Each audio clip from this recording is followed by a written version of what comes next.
Hi people! A few weeks ago, I went to see the Wicked movie. If you aren't aware, Wicked is a musical that debuted in 2003 and is basically a prequel to The Wizard of Oz that explores the idea that the Wicked Witch of the West was just understood this entire time. It's been talked about exclusively on, Ben Shapiro and Brett Cooper, so we've got plenty of the right wing opinion on this subject. So it's time to, flip the script. Okay, because I'm gonna have something to say. I've only ever heard the music of Wicked because my sister was into it like a long time ago. I didn't realize that it utilized blatant politics to tell its story. Now that may sound crazy, Wizard of Oz, Wicked, what the frick is political about that? But the main premise of the movie comments on racism, supremacist attitudes, liberalism, and even revolutionary politics. I want to do a deep dive into the movie and how it illustrates these political themes through the 124-year-old tale of The Wizard of Oz. Now, before we do any of that, you're gonna have to subscribe, okay? I also got TikTok, Instagram, Patreon, a Discord, so much I offer you so much. It's honestly insane. Like I always say, that more of you don't take advantage of it, It's pretty crazy to me. But that's on you.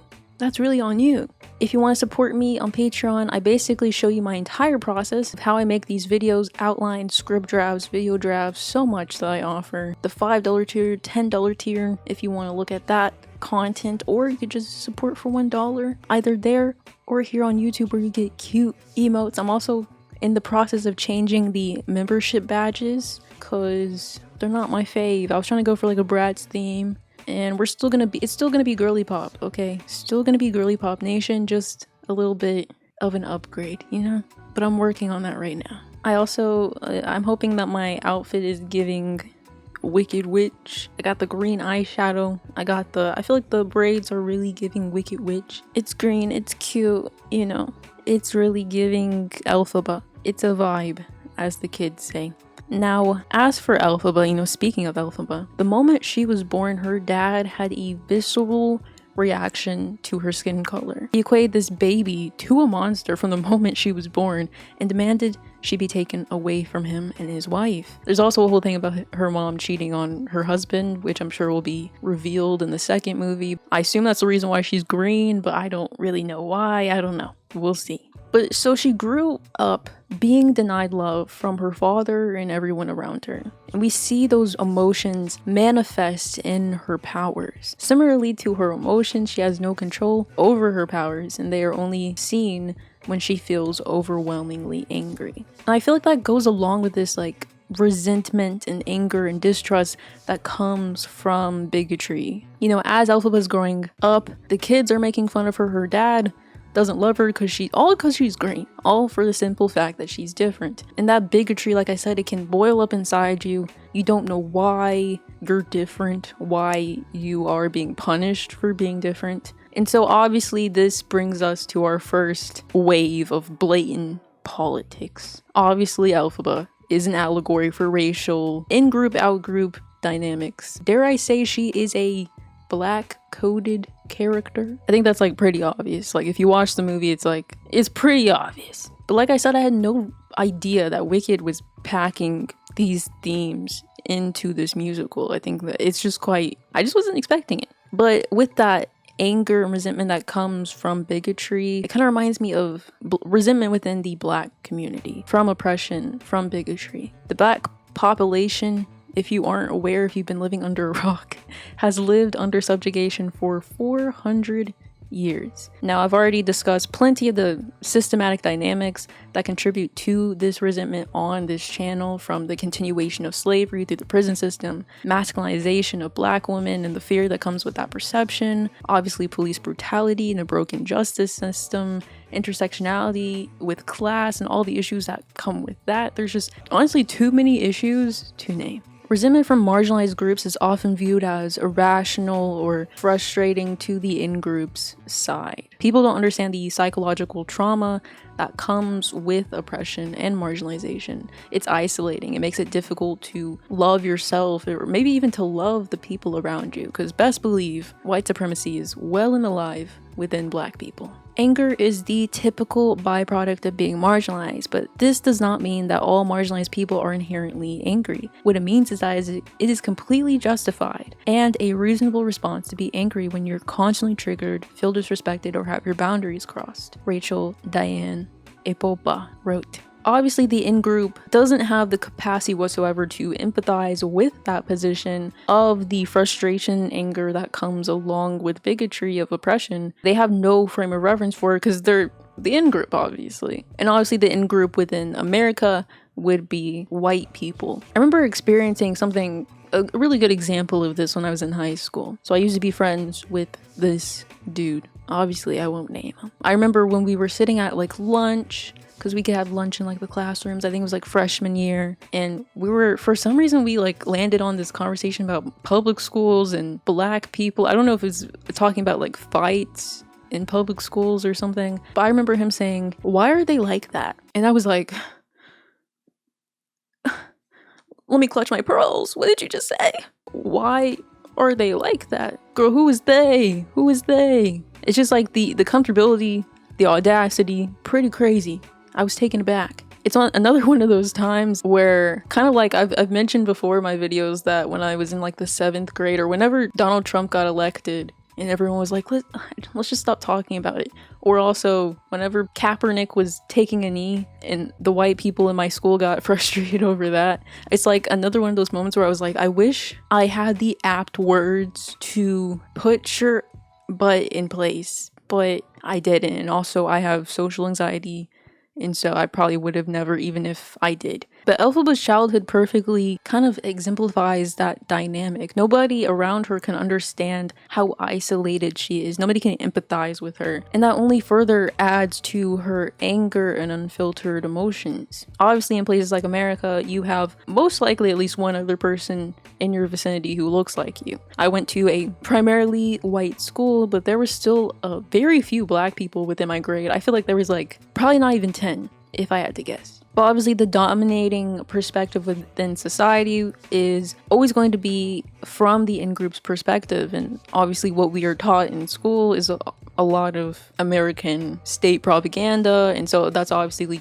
going to be taught from the in-group's perspective, especially if the majority of the teachers and the reigning perspective, even if the teachers aren't white, is always going to be from the in-group, the most powerful group's perspective, if that makes sense. So even if I am surrounded by a bunch of black people, I'm still socially isolated. I'm still being taught in some backwards way that I'm inferior, or my perspective isn't just being heard because there's not that many of us, you know? It's always going to be isolating socially, just an isolating dynamic in general. There's a cycle of hurt that occurs within this process of like resentment from the marginalized, oppressed side, and then also the oppressor side. Now this goes a little bit beyond like what is depicted in the movie. Wicked doesn't really depict this, but it does go along with Elphaba's isolation and discrimination, and how that could tie back to black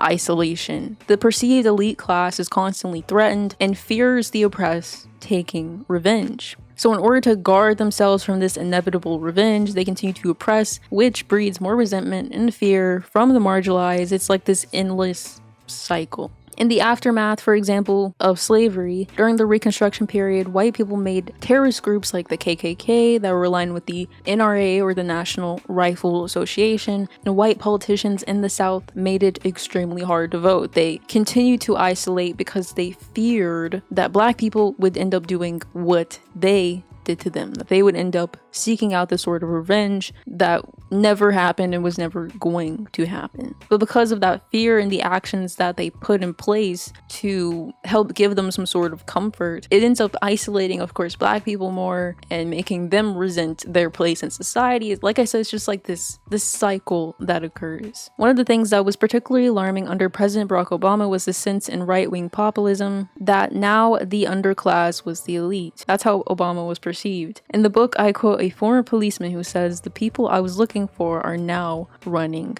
the country." Now that's a crazy thing to say, saying the quiet part out loud, might I add. But that is a perfect demonstration of how the in-group feels. They once had the power over this population, but if the president is black, it all of a sudden makes it feel as if black people are over you in some way, or have won back their power, which is not what we want, obviously. And I say in-group because like the in-group isn't always a white person. I think globally those dynamics it varies from country to country. In and around Turkey, it's obviously the Turkish that are over like the Armenians and the Kurds and maybe even the Syrians. Or like in India is incredibly diverse. From what I understand, the Indian government has like an in-group out-group dynamic, especially with the caste system, and I think they're discriminatory towards, certain populations and ethnic groups within India. It just varies from place to place. And who is the out group obviously varies. In Europe, we've talked about, Muslims are this feared group in places like England and Sweden and, France and stuff. So that's why I say in-group, out-group, because it's not the people that are in those categories don't always look the same, but the dynamic is always the same. Does that make sense? And I said that Wicked doesn't really showcase this cycle of hurt that I'm talking about, but I mean, it kind of does to some degree. Like Elphaba's father exhibits this behavior the most, I would say, out of any character. Might be kind of a stretch, but I think you could link it back. Due to his fear of her differences, he won't let her go to school or experience any opportunities. He doesn't treat her as a daughter, but instead a caretaker for his disabled daughter. He just completely rejects and shuns her out of fear. He isolates her in a similar fashion, which only makes her more frustrated and resentful. And it's just like this, like I said, this cycle, this back and forth that is extremely unhealthy, but we all go through it, sadly. Like I said, not an exact replica of what I'm describing in places like America, but it does illustrate the fear aspect a little bit. And it honestly makes so much sense for them to have a black woman play the character, because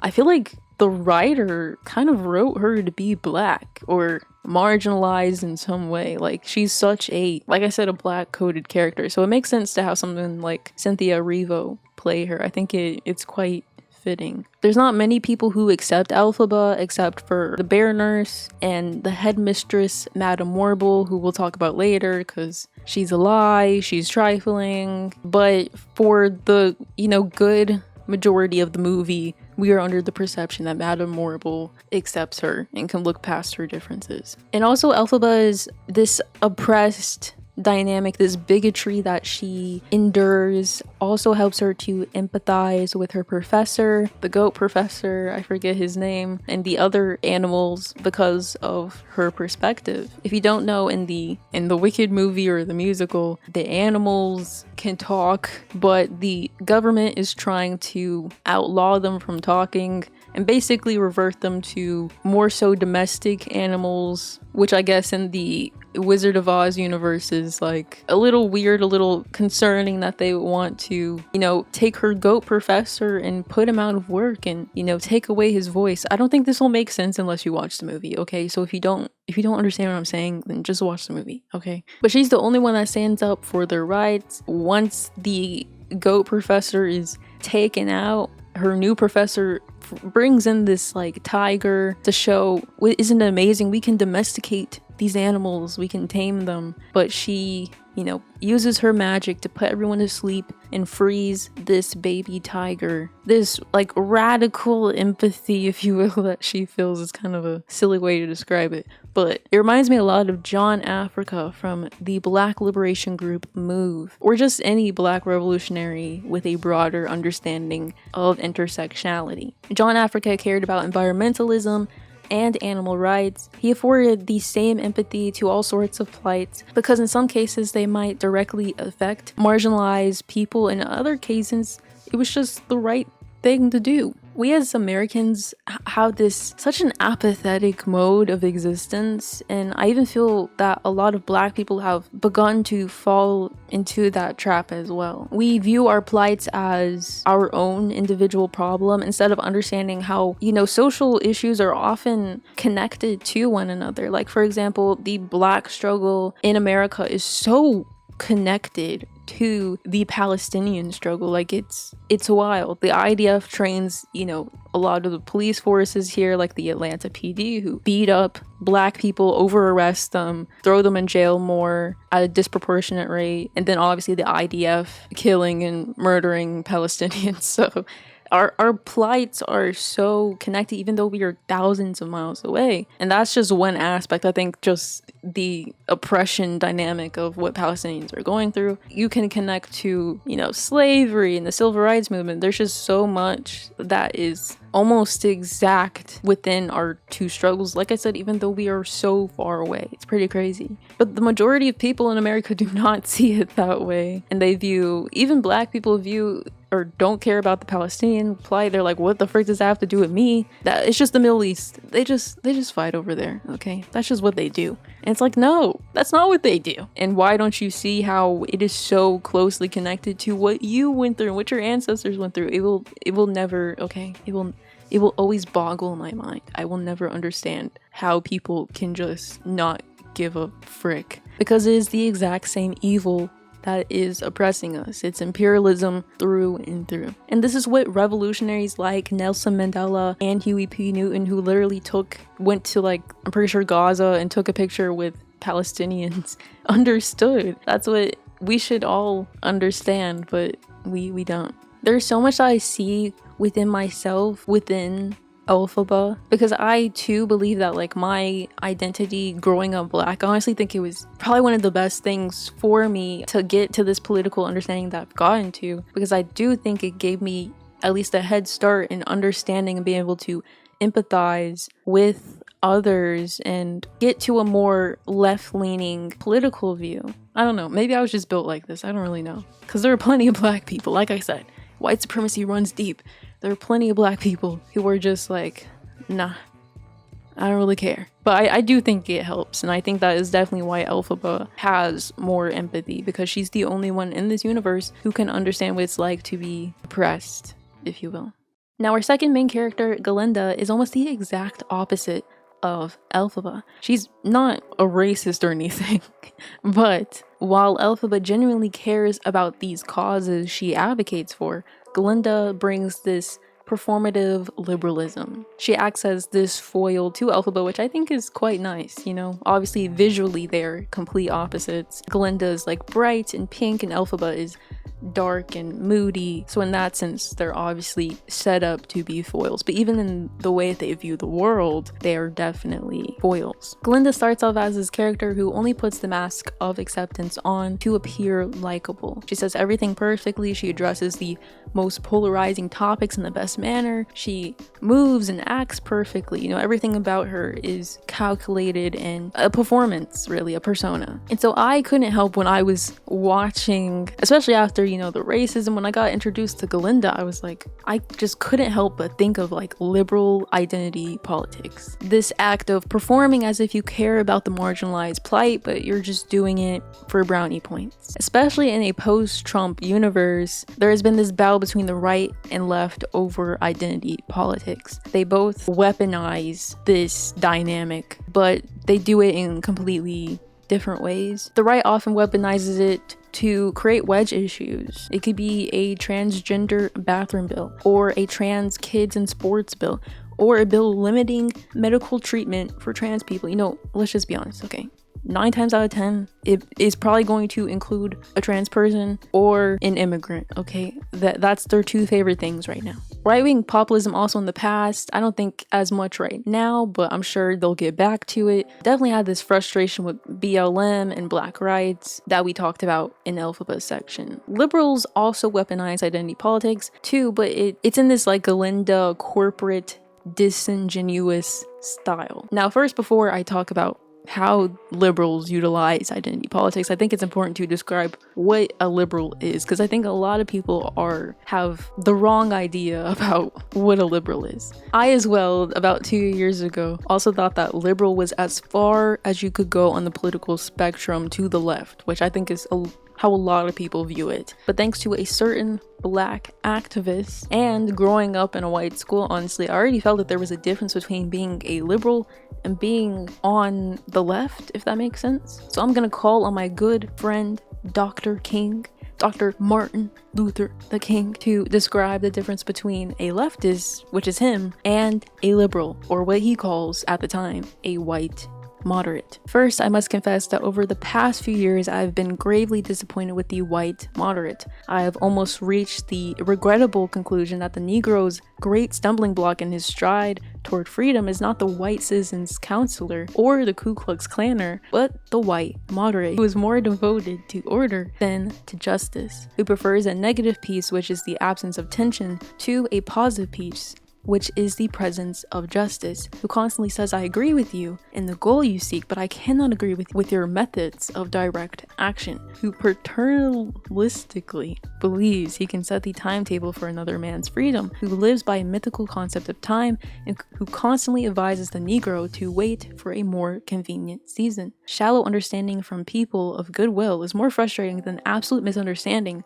from people of ill will. Lukewarm acceptance is much more bewildering than outright rejection. And I think that's how a lot of people feel. I know I feel that way. It's like, I feel like someone like Trump, who is just outwardly really freaking racist, it's like, I understand you better. At least you're not trying to be like a wolf in sheep's clothing. You're not trying to sneak up on me and be sly about what you believe and how you feel about me. I know what the frick Trump thinks about brown people. I know. But with liberals, it's like you might be racist, but you're gonna say it in like this backwards way to still look like you're woke, but you're saying the same things as a Trump or as a right-winger, but there's this cover over it, if you will. We see this in corporate liberalism, especially in like the 2020 era when BLM was like finally being accepted in mainstream media. BLM was a great example of this disingenuous tone shift. Corporations like Walmart and Target used it as an avenue to make money, while Walmart still gives money to the freaking police while they were like selling BLM merch,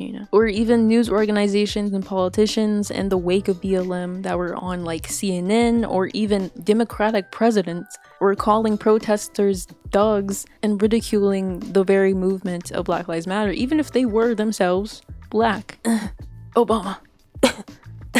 Post George Floyd, Nancy Pelosi was seen taking a knee, and Congress was passing this stupid freaking bill in his honor that didn't solve anyone's problems. 1,000 people are still getting killed every year. Since then, nothing has changed. Like I said, is just completely performative. Liberals don't truly care about the cause, especially if it disrupts the status quo. So when someone like Galinda, who is a liberal, is confronted by Elphaba for the first time, she stumbles a little. Elphaba is the only person in the room who has the perspective to see through her performance. Elphaba doesn't want pity for her skin or for it to be seen as affliction. I think Galinda says something along the lines of that because she thinks that's like the appropriate thing to say, like, oh, I'm so sorry that you have to be green.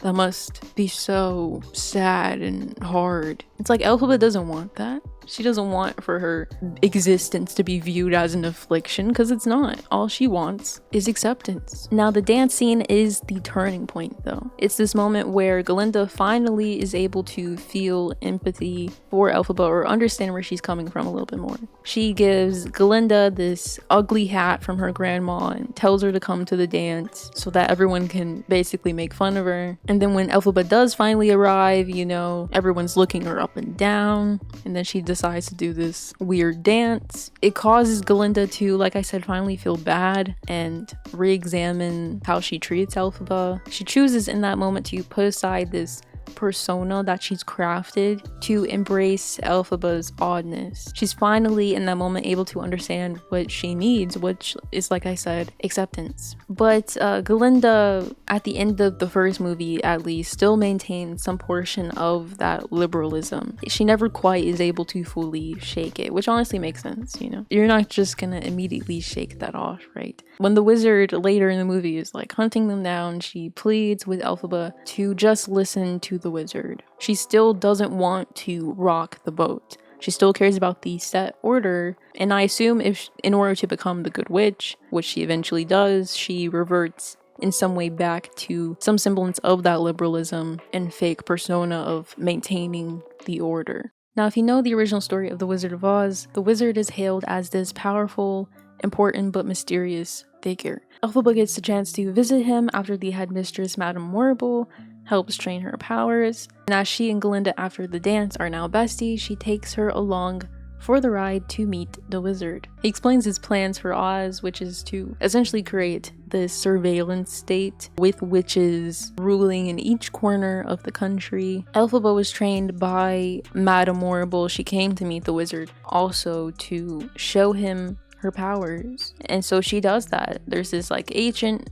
book with this lost language that no one can read except the wizard, and Elphaba just is a prodigy. She reads it with ease, and the wizard tells her that his head monkey guard is always looking up at the sky. He always wants to, he wish he could fly, basically encouraging Elphaba to give him wings. And so she, like that, reads the spell, giving him wings, and immediately regrets it. As soon as she sees how like painful it is for the transformation to take place, she's like, oh no, wait, can I reverse this? Can we go back? It is then that she realizes the wizard's true intentions, that he's just a coward with no powers. He was using her to create his vision of this surveillance state. So she refuses to help him, runs away, and all the other monkey guards are also transformed by Elphaba's spell, and they're like mad and angry about it. But Madame Morrible, like I said, I told you she was trifling. She was helping the wizard.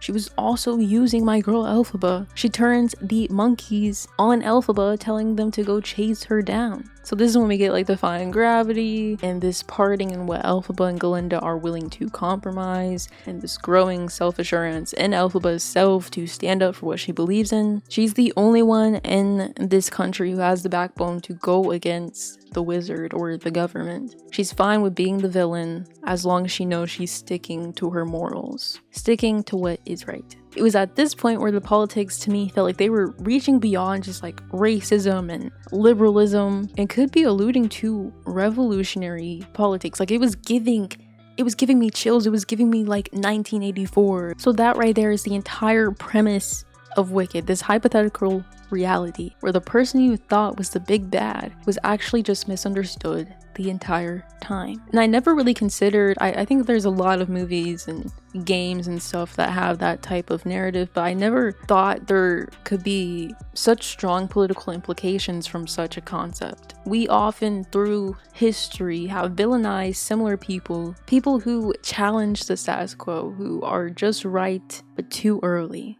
And on the note of Elphaba being a black coded character, I was struggling to really figure out what person in history I could compare her to. But I think I found that the closest examples of this enemy of the state figure who was prosecuted by their own government would be black revolutionaries. Now, I've already mentioned MLK, who was most definitely probably killed by the FBI. I'm not trying to be a conspiracy theorist or anything, but the FBI was literally sending death threats to his house, months before he was assassinated. So I don't think that's that crazy, but there are plenty of other examples other than MLK, so we'll leave that one to the side. Now, there are two things that the US government hates, despises, and it's black people and communists. So combine them together and girl, it does not go so well. Like I mentioned before, John Africa from the Black liberation group MOVE was not only at the forefront of social activism, but environmental issues, animal rights, so many other causes. I've already mentioned this story in my Marine Ford video, but MOVE was involved in a standoff with the Philadelphia Police Department in like 1985, I believe. Now, MOVE had already been in conflict with the police and their neighbors for about 7 years.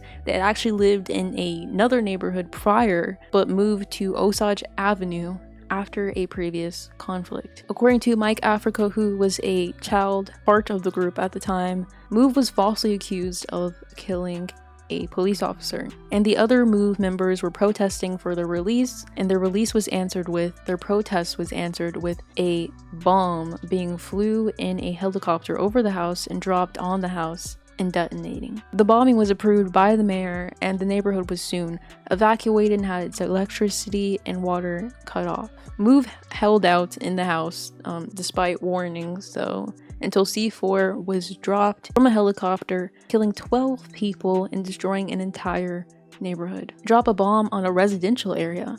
I never in my life heard of that. A neighborhood resident told a reporter that night. It's like Vietnam. Exactly, you already know my feelings on Vietnam. A completely unjustifiable invasion that showed just how disgusting the American military could be and still is. So to go to war with your own civilians in a similar fashion, like, it doesn't matter what move did. If they were, too loud in the neighborhoods that they lived in, or they were just being...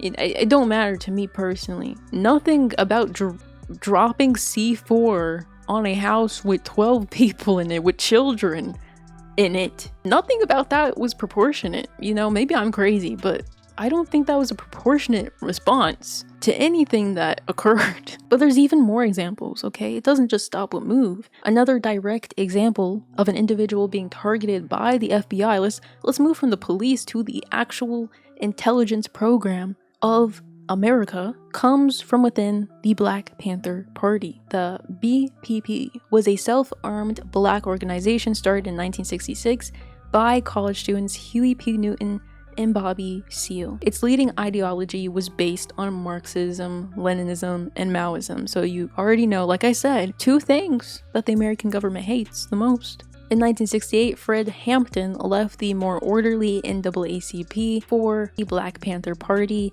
after multiple violent run-ins with the police at demonstrations. Throughout his time in the Black Panthers, he was specifically targeted by the FBI's COINTELPRO program. They were involved in covert and often illegal activities against dissidents or people who were suspected of being communist or leftist, and they worried that Fred Hampton's leadership skills and charisma would make him a big threat in the future. To work with anybody and form coalition with anybody that has revolution on their mind. We're not a racist organization because we understand that racism is an excuse used for capitalism. So, what did they do? You can guess it was a very rational, proportionate response, right? The FBI coordinated with the Chicago police to hunt and assassinate Fred Hampton. The police knocked down the front door of his home in the middle of the night and murdered both him and his pregnant fiancée. Reports show that the police fired 90 times, including machine gun rounds. Definitely a proportionate response to a man sleeping in his home. Definitely. 90 rounds. 90? Are you crazy, bro? The movie starts off with this scene of the citizens, I believe in Munchkin Land, celebrating the death of the Wicked Witch. Now, I don't know what will occur in the second movie because they split them into two parts, but I can already infer that the wizard will frame her as the villain we come to know in The Wizard of Oz. I can't help but link this tactical propaganda campaign to the one that happened in this very country, to multiple revolutionaries. Similarly to Elphaba, these were figures fighting against injustice in the best way that they knew how, and were hunted down and martyred for doing so. They were radicalized and gained empathy for other causes through their shared experiences, like we discussed in the first part. Their frustration and resentment compelled them to make a change, go against the grain. But it didn't matter that they fought for what was right, they would be punished for it and painted as the enemy. When we look back on history, doesn't matter what they fought for, what they stood for, America will always maintain that they were in the wrong. They do not get to choose that. Similarly to what Elphaba is going through in this movie, like, to me, it's just like, it's pretty close 1-to-1. Now, I'm not sure that the creator of Wicked, I really doubt that he intended to give off this vibe. Very likely the Wicked creator just picked up these political themes through osmosis, if you will, just through living life. But it's just another way that inadvertent politics make already good stories exceptional. Now, I've talked a lot about the politics, but I just want to give a quick, cute little review in a few sentences about the movie, since all of this was just about politics and not about the actual movie. The visuals, exceptional. Defying gravity, chills, crazy, okay? The way Cynthia Erivo, especially in that last part, whipped it out, and then you see her flying away like that, it was great, okay? Exceptional. I've been taking a lot of animation classes, and the entire time I was just like, how did they do this? How did they do these visual effects? But it was gorgeous, it was beautiful, really good adaptation of it. I mean, I've never seen the musical, but I thought it was pretty great. So if you've for some reason watched this entire video and you haven't seen the movie, I would recommend it. Okay, even Ben Shapiro, who recognized that it was woke, was like, it was pretty freaking good. Okay, so that's how you know it was hitting. Okay, so if you haven't seen it, I would go see it. I think it's dropping on streaming services probably by the time this video comes out. So I want to say thank you to my Patreon members. Thank you so much. I want to say thank you to my YouTube members. You're all awesome. You all help support this channel. Hopefully one day, I don't know if I should upgrade my computer first or get a better camera. I feel like the webcam, it's a little grainy, it's a little noisy, but it'll make do for now, I feel like. I feel like I maybe want to build my own computer, but that's very expensive. I don't know. I'll figure it out. But hopefully with your support, I can get there eventually. Thank you all so much, and I will see you next year, girl. Bye-bye. Okay, bye.